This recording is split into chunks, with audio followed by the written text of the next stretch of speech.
നമോ ഭഗവതേ വാസുദേവായ. ഓം ശ്രീകൃഷ്ണ പരമാത്മനേ നമഃ. ഓം ശ്രീ ഗുരുഭ്യോ നമഃ.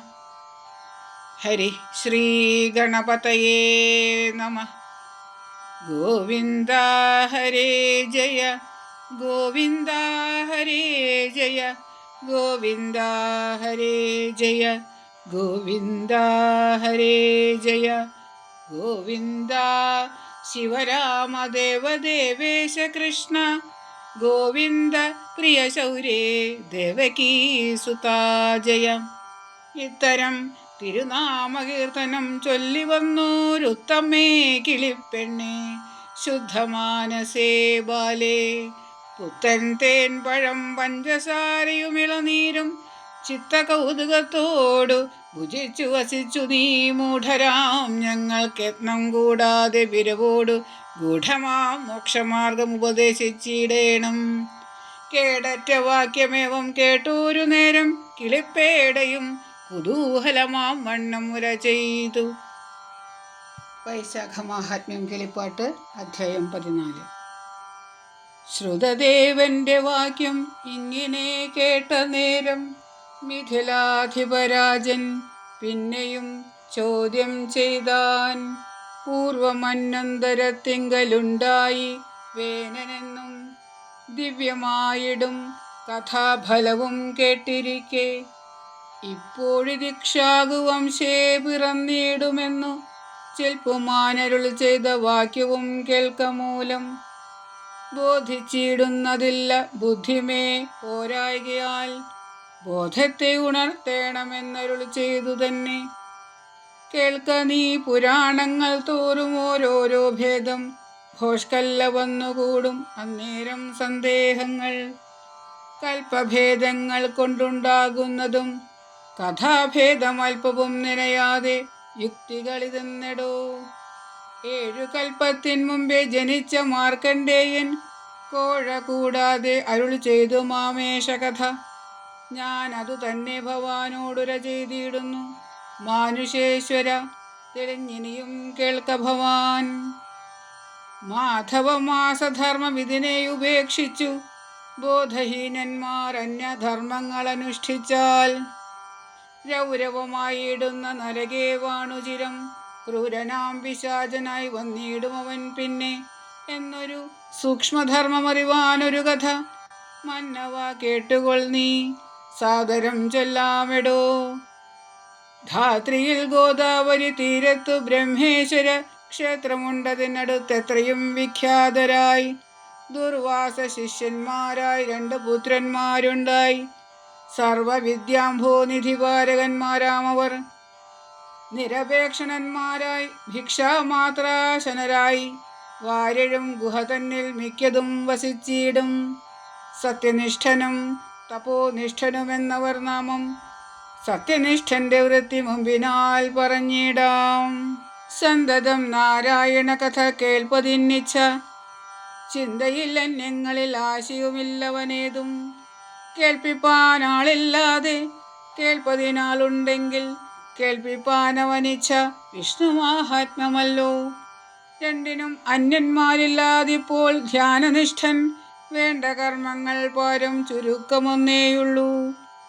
കഥ കേൾപ്പതിനേകനുണ്ടെന്നാകിലും വന്നാൽ കഥിപ്പാനൊരുവനുണ്ടെന്നാലും അനുദിനം കർമ്മങ്ങൾ ചെയ്യുകയില്ല ഭോജനമാദിയുമില്ല. നിർമ്മല കഥാശക്തൻ സർവജ്ഞനറിക നീ. വ്യാധിയാൽ നടപ്പതിനാളല്ലാതൊരു പുമാൻ മാധവ കഥ തൻ്റെ ഗൃഹത്തിൽ നിന്നു ചൊല്ലും. തുഷ്ടനായി തത്ര വാഴും സത്യനിഷ്ഠനുമെന്നാൽ കഷ്ടമെത്രയും കൂപത്തോയത്തിൽ കുളിച്ചിടും.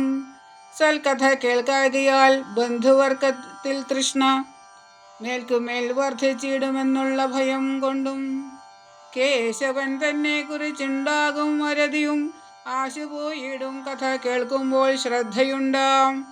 സാധുക്കളാകുന്നതും ബന്ധുജനത്താലതുകാലം ചേതസി മഹജ്ഞാനമുണ്ടാകും അതുമൂലം. ജ്ഞാനമില്ലാത്തവർക്കു കർമ്മങ്ങൾക്കില്ല ഫലം. നൂനം ദർപ്പണങ്ങളാൽ അന്ധന്മാർക്കെന്തു ഫലം? ജ്ഞാനിക്കു കർമ്മമെല്ലാം ശുദ്ധിയായി വന്നുകൂടും. മാനസശുദ്ധി കൊണ്ടു സൽക്കഥ കേൾക്കായി വരും. ശ്രവണാൽ ജ്ഞാനം ധ്യാനം മനനമതും പിന്നെ ശ്രവണേ ധരിക്ക നീ സകല ജ്ഞാനങ്ങളും. മാധവ കഥനഹിയായ ദേശവും നല്ല സാധുവൃന്ദവും ഹീനമായുള്ള വാസസ്ഥലം. കേശവക്ഷേത്രം പശു തുളസിഹീനമായ ദേശേ വാഴുകെന്നുള്ളതത്രയും മഹാകഷ്ടം. ഹരിനാമവും കഥ സാധു വർജിത ദേശേ നരന്മാർ മുതലായാൽ ശ്വാനനായി ശതജന്മം. യുദ്ധമൂർത്തനാരദം സൽക്കഥാരഥനായി ചിത്തം മാധവേലയിച്ചിരിക്ക സദാകാലം. അന്യനാം തപോനിഷ്ഠനനിശം കർമ്മസക്തൻ അന്യമൊന്നിങ്കലാശ സ്വകർമ്മമൊഴിഞ്ഞില്ല. ചൊല്ലുവോനല്ല കഥ കേൾപ്പാനും കാലമില്ല. ചൊല്ലിഴും കർമ്മഭംഗം വരുമെന്നോർക്ക മൂലം. താനിരിപ്പേടത്തൊരുത്തൻ വന്നു കഥ ചൊന്നാൽ താൻ അവിടന്നു നീങ്ങി സ്വധർമാദികൾ ചെയ്യും. ചൊൽക്കൊള്ളും കഥയാരംഭിച്ചിടും അവിടെയെന്ന്. ആ കഥ കേട്ടാൽ സ്നാനം മറ്റൊരിടത്തു നൂനം. തൽക്കർണങ്ങളും നാവും തൽക്കഥ നീങ്ങിയിടാതെ സൽക്കർമ്മഭംഗം എന്നു നിനച്ചു മഹാപാപി. മരിച്ചു പിശാചനായി ജനിച്ചാനവൻ പിന്നെ ധരിച്ചിടുക നാമം ഛിന്നകർണനെന്നല്ലോ. ശുഷ്കകണ്ഠോഷ്ടതാലുദേഹനായി വിശന്നേറ്റം ദുഷ്കൃതി ചിരകാലം പെരികെ ദുഃഖം പൂണ്ടാൻ. രക്ഷിപ്പാനാരുമില്ല ഭക്ഷിപ്പാനേതുമില്ല. തക്ഷണേ കർമ്മഫലമന്നുണ്ടു മനസ്സിങ്കൽ. ദാഹത്തെ സഹിയാഞ്ഞു ഏറ്റവും ക്ഷുദ്ധാർത്തനായി മോഹിച്ച് വീണുമുടനുണർന്നും എഴുന്നേറ്റും. വായു തൻ മെയ്യിലേറ്റാൽ വാൾകൊണ്ടെന്നതുപോലെ പേയഭക്ഷ്യങ്ങൾ വിഷമെന്നതും തോന്നും സദാ. ജലങ്ങൾ കണ്ടാൽ അഗ്നിയെന്നു തോന്നിയിടും ചിത്തെ പല നാളേവും വനെ വിഗതജനെ വാണാൻ. ഒരു നാൾ വാരാണസീപുരിക്കു സത്യനിഷ്ഠൻ ധരണീസുരൻ തദാരണ്യേ ചെന്നിതുപോലാൽ. ഛിന്നകർണനും ഭൂമിദേവനും തമ്മിൽ കണ്ടത് ഉന്നത ഭയത്തോടും ഓടുന്ന പിശാചത്തെ മന്ദമായി വിളിച്ചു ചോദിച്ചു വൃത്താന്തമെല്ലാം. അന്നേരം നിജപൂർവ ജന്മവും കർമ്മങ്ങളും ഒന്നൊഴിയാതെ കേട്ട നേരത്തു സത്യനിഷ്ഠൻ തന്നെ പരമാർത്ഥമൊക്കെയും ചൊല്ലി. പിന്നെ ദുർനയനോടു ധനിനിങ്ങനെ ചൊല്ലിയിടിനാൻ. നന്നു നന്നഹോ തവ ചേഷ്ടിതം ദുരാത്മാവേ. നിന്നുടെ സഖിയാകും ദുർവാസ ശിഷ്യനഹം ഒന്നിച്ച് വിദ്യാഭ്യാസം ചെയ്തതെന്നറിഞ്ഞാലും മുഖ്യമാം ബ്രഹ്മേശ്വര ക്ഷേത്രവാസികൾ പുരാ മുഖ്യത കർമ്മങ്ങൾക്കെന്നല്ലയോ ചൊല്ലി ഭവാൻ. ഭക്തരാം മഹാജ്ഞാനിമാരുടെ മതം കേട്ടാൽ ശുദ്ധ വിപ്രന്മാർക്കേറ്റം കർമ്മവും വലുതെന്നും സൽക്കഥ കേട്ടാൽ കർമ്മ വൈകല്യം വരുമെന്നും ദുഷ്കൃതിയായ ഭവാൻ എന്നോട് ചൊല്ലിയില്ലയോ. എന്നുടെ ദൃഷ്ടി തന്നിലേറ്റ കാരണമിപ്പോൾ വന്ന കൽമഷജാലം ദൂരവേ കളഞ്ഞിടാം. ഇങ്ങനെ കേട്ട നേരം സത്യനിഷ്ഠന്റെ കാൽക്കൽ തിങ്ങിന ഭക്ത്യാ നമസ്കരിച്ചാൻ പിശാചനും. രക്ഷരക്ഷേതി വീണ പാപിയെ കണ്ടു ദയാദക്ഷനാം സാധുശ്രേഷ്ഠൻ എഴുന്നേൽപ്പിച്ചു ശീഘ്രം. വൈശാഖമാസ മാഹാത്മ്യമൊരു മുഹൂർത്തത്താൽ ആശയാ കേട്ട പുണ്യം കൊടുത്തു പിശാചനും. അന്നേരം പാപങ്ങളും തശരീരവും പോയി സുന്ദരമായ ദിവ്യരൂപവും സിദ്ധിച്ചവൻ. സത്യനിഷ്ഠനെ കൂപ്പി നമസ്കാരവും ചെയ്തു.